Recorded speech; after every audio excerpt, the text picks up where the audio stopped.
What's up, YouTube? I'm just gonna do another video about Jeeps, my Jeep. I know in my first video I think I said I was gonna do one after a month and then another one maybe a year after I got it.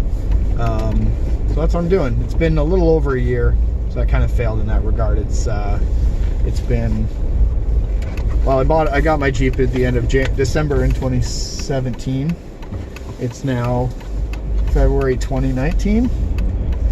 So it's been a little more than a year, but I figured I would just go through a few more things that I like and dislike about my Jeep for anybody who's interested in buying one. I figured a year later it might be a little more beneficial than right off the bat. So one of the things that I'll start with the things I dislike about my Jeep. I don't know if, I can't remember if I went through some of these when I did the original videos, but one of the things about Jeeps that are kind of take some getting used to is sorry, that they're very noisy. They're not a quiet vehicle when you're driving. There's not a lot of especially because of the roof is all, you know, in the winter time I have a hard top, so it's very noisy in the winter time because there's no insulation in the on the hard top, and in the summer I have the soft top on, and that's even worse. It's very, you can hear the wind blowing on the outside of it, things like that. So that takes some getting used to. You can buy headliners for the hardtop that do apparently help a little bit. They also help with what my second issue with Jeeps is, and that is they're not exactly the warmest. If you live in a cold climate like I do, I live in Canada. I lived in Ontario. I just recently moved to Alberta, which if anybody knows anything about Alberta, Calgary area, it's very cold, snowy, which you have to deal with. The heater does work very well. It works really good. It's very warm, but you only get concentrated heat out of certain spots. So if you have the front vents on, they blow directly out. You can adjust them, obviously you can aim them, but there's only 4 vents in their little circles in the dash that blow heat out. And anybody who's sitting in the back, it's not very warm back there. There's no heat vents in the back at all. Any heat you get in the back just comes from the front, so it blows back or it goes under the seat to the back. So if you have a family or you have people regularly riding in the back, as long as you're not too concerned about their comfort, then you know, you'll be fine. But if you have people in the back seat regularly and they're young kids that, you know, you're worried about them getting cold and things like that, then Jeeps are not, at least the Wranglers are not very useful for that. But if it's just you and, you know, a partner or a friend that's in the front most of the time, or you by yourself, you'll be plenty warm, nice and toasty up here, because a lot of times my girlfriend complains that it gets too hot up here. I think it has to do with the fact that there's no heat in the back, that they make the heater work very well in the front to compensate at least a little bit. But one more thing that I don't like, and it's kind of partially my fault, is I didn't buy snow tires. I have the BFG mud terrain tires on this that came with it, and they seem to work all right in the snow.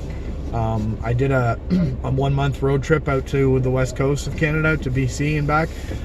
In BC, it's mandatory to have snow tires, so I shouldn't really be admitting this, but I didn't have them.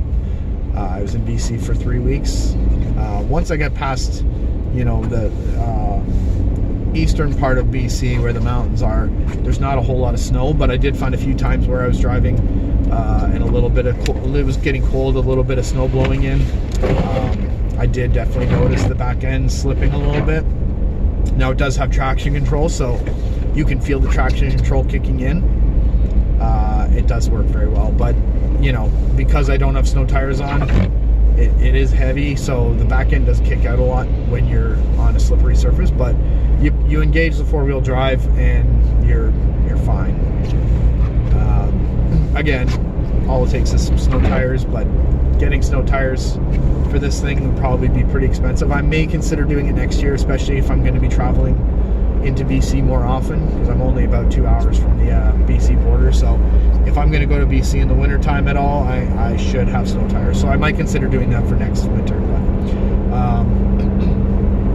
and obviously, number one issue I have with the Jeep, which again isn't surprising, is fuel consumption. Now, again, I live in Alberta now, and gas is fairly cheap here compared to Ontario, but still, it does use a lot of gas. So if you're buying a vehicle as a daily driver and you don't want to spend more money on gas, don't buy a Jeep, because they're definitely not feasible for somebody who doesn't have a lot of money to spend on gas. If you want a cheap daily driver, you're better off buying, and you want something with, you know, four-wheel drive or all-wheel drive, you're better off buying a little Subaru or an Audi or something with all-wheel drive. That'll be better on gas. If you want to buy a Jeep, there's one reason and one reason alone that you would buy a Jeep, and that's because it's a Jeep. It can do a lot of things that most other vehicles can't do. Now, I drove in the summer. I went to Canada East Coast and drove out there, and then in the winter, in November, I came out to the West Coast. So I drove coast to coast in Canada, put about 10,000 kilometers on this just in that trip alone, which is a lot. And it was definitely, you have to take into account that your cost of your fuel is going to be a lot. One thing that helped, at least in the summertime too, being that this is a Unlimited, so it's a four-door,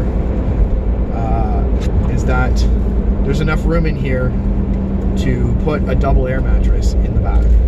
So when my friend and I went to the East Coast, we just brought an air mattress and sleeping bags, and we would just drive to a truck stop and we would just sleep in the Jeep. It seemed to do just fine. It was very comfortable.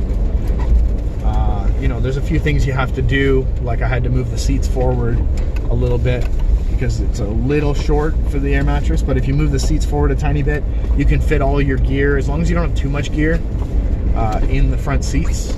We had to do it every night, which was kind of a pain, but and we had a bike rack on the back, which was nice too. But when the bike rack was on, you couldn't open the back tailgate because you have to swing it out to open the window.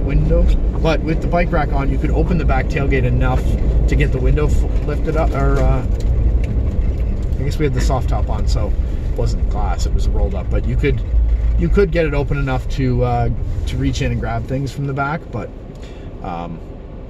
if I had the glass window on and the bike rack on the back, you wouldn't be able to open the tailgate enough to get the window up, because it has to swing open at least about 75 to 80% of the way for the window to actually open. Now, that does benefit sometimes, because in the back of the Jeep, there's a storage area underneath the back, on the floor in the back, that you can't access unless the back tailgate is open. So even if you have the top down or have the soft top on and somebody were to unzip the windows and climb in, which is very easy to do, I should have put that on the cons list, it's not secure.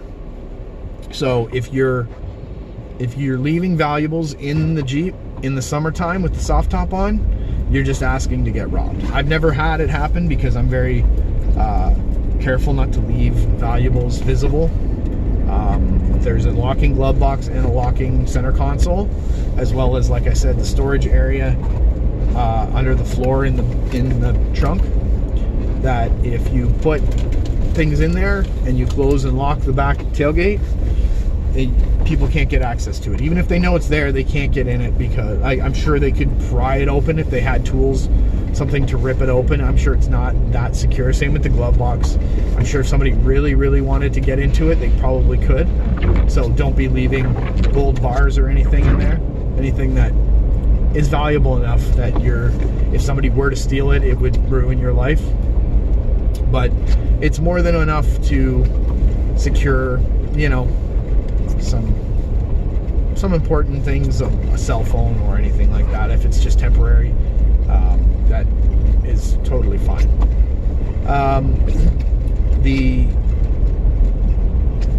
Another nice thing that I really enjoyed in the summer was how you can open just the front part here.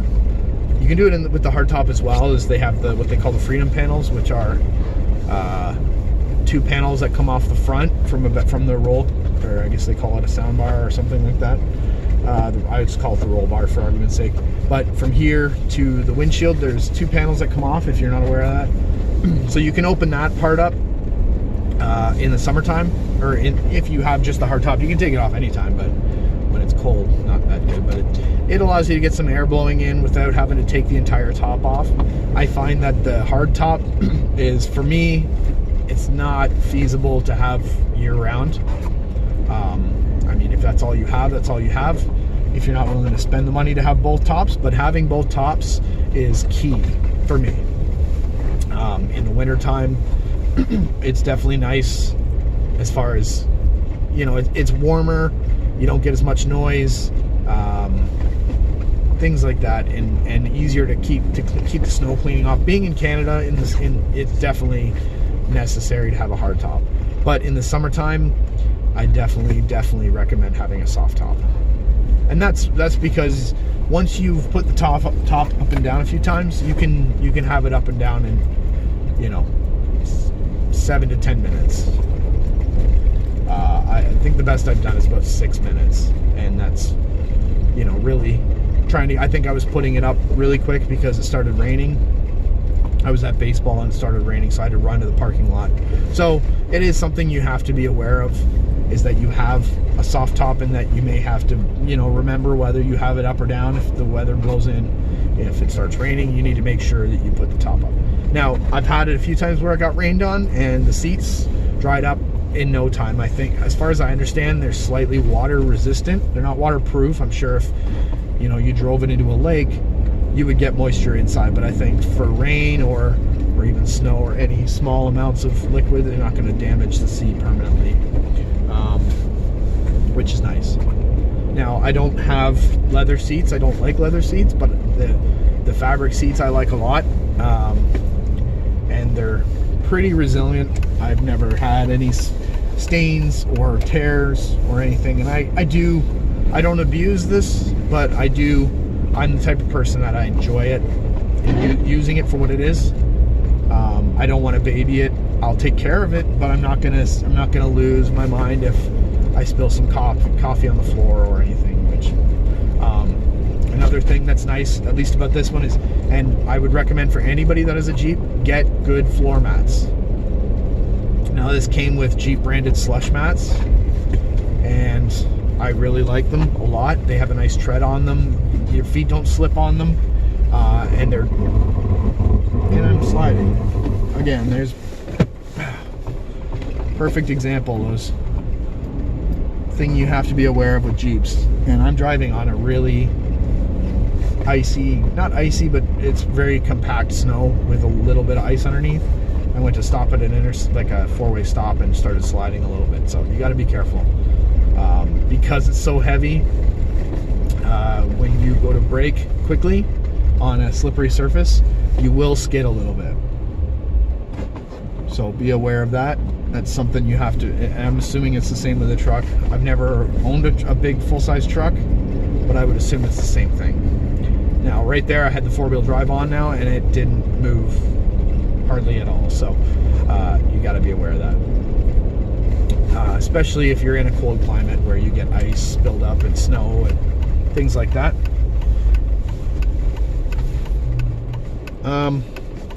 Another thing that you have to be aware of with Jeeps is that if you're short, which I'm 5'8", so I'm not tall by any means. I'm closer to average height. But if you have a partner who is, less than 5 foot, say 5, I struggle, not struggle, but when I get in and out, I have to get in a certain way, or you know, you have to kind of pull yourself in. If you're under, I would say under 5'5", you will not have a fun time with the Jeep. Now this is the Willys Wheeler, which has, I think it has a little bit of a lift, or it's just because it has bigger tires, beefier tires, it sits up a little bit higher. And obviously if you were to buy one secondhand, it's possible the people that owned it could have given it a lift. So they're not, it's not like getting in and out of a small car. You're not just kind of stepping into it. You have to step up and in. You have to climb in, pull yourself in. So be aware of that. But you get used to it. I find that I get a lot of shocks because I think when I get out of the car, I drag myself across the seat and slide out because I'm shorter. And then the moment I touch the side of the vehicle, I get a shock. So I don't know if it's because of I'm not using stuff on my pants to get rid of the static buildup, or if it's just the way I get in and out. It could be a combination of the two, most likely. But other than that, I mean, those are just, they may seem kind of nitpicky, but I mean, that's the whole point of this video. I know when I was considering buying a Jeep, I definitely appreciated all the videos that I could find and opinions of people that have owned them, at least for extended periods of time, where I can take what they have to say and realize that, you know, it's beneficial to me and knowing what I'm getting into. It's definitely on a scale of, I'd say 1 to 10 is too generic. So I'm going to say on a scale of 1 to 100, how much do I like my Jeep? I would say probably somewhere between 80 and 85%. You know, people who are serious Jeep people would probably roll their eyes at me and be like, oh, you know, you have a Jeep, you gotta love your Jeep. Well, I do love my Jeep. I definitely love it way, way more than I dislike it. But there are certain things that are irritating, and that just takes some getting used to. It's not a normal vehicle, but all the cons, or all the pros, definitely outweigh the cons. So I would say, if you're the type of person who's considering buying a Jeep and you like Jeeps and you've always wanted one and you've always considered getting one and you can afford it, then I would say definitely get one. Unless, like I said, you're gonna complain about fuel economy or things like that, then you definitely have to consider something smaller, something with a smaller engine, something less heavy, that's going to be better on gas. Now, a lot of the issues that I did say, as far as I understand, a lot of them have been addressed with the new JL models, the 2019 JLs. They fixed a few things such as fuel economy. They've slanted the windshield back a little more, so it's better aerodynamics. They've also made the engine a little more fuel efficient. Somebody told me the other day, apparently they've added heat vents in the back, which is, like I said, that's one of the things that irritate me about Jeeps. In my opinion, I personally like the look of the JKs better. You know, the 2007 to 19 models, which is what I have. The JLs are starting to grow on me a little bit. They're just, I don't like how round they are. I think that the JK is more boxy and flat, and that makes it look more rugged, in my opinion. But like I said, the JLs are starting to grow on me a bit. So, but anyway, that's my breakdown of what I like and dislike about Jeeps. And this is probably gonna be the last video I'm gonna do. I might change some things up on my channel. This is only my 3rd video ever, but I'm thinking I'm gonna do some different stuff with the channel. But I hope this helps, and if you have any questions or any opinions you want to share in the comments, feel free to do so. And yeah, that's about all I have to say. Enjoy the rest of your day, guys.